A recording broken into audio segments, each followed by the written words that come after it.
Hi, my name is Johanna Hardy, and I'm here to talk to you about the question, how does giving and generosity liberate us?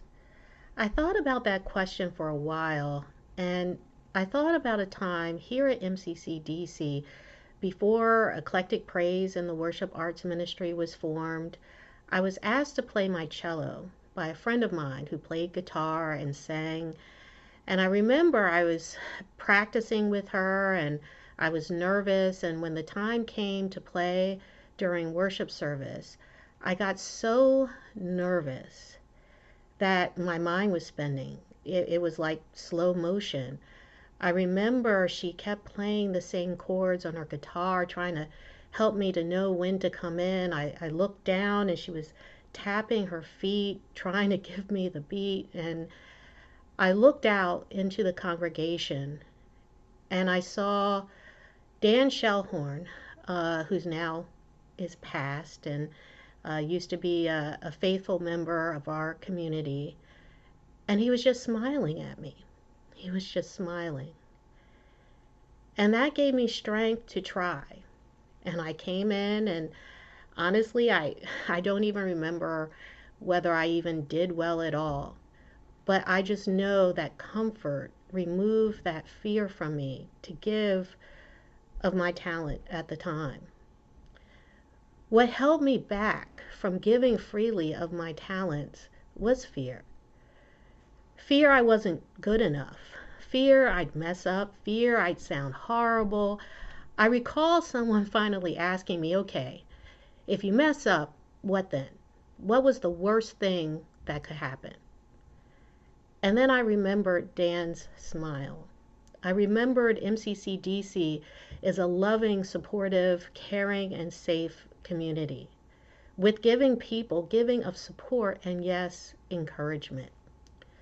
I refused to let fear stop me, so I continued to offer my time, my energy, and resources to supporting music at MCCDC.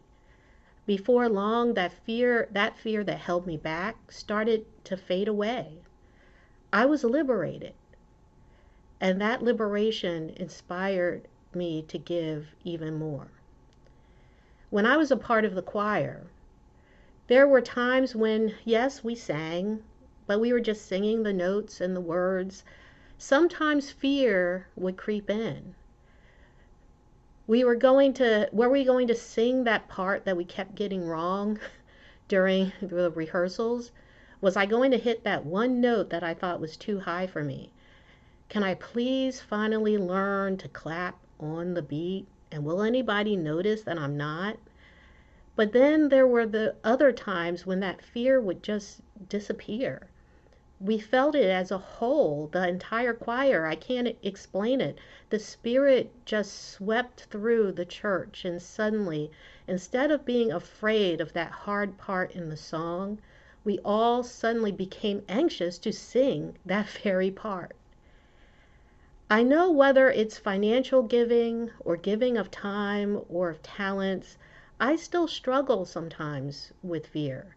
Yes, I do still get nervous playing or singing in front of people, but whether it's fear about whether I can commit to giving a certain amount regularly financially, or whether I have enough time to offer, or whether I even have talent to offer. But then I realize whenever I have given freely, it's freeing. Giving continuously liberates. And if we all commit to giving our time, our talents, and treasures, imagine, like a choir, praising God, we can hit what seems to be those unreachable notes together. And that is liberating.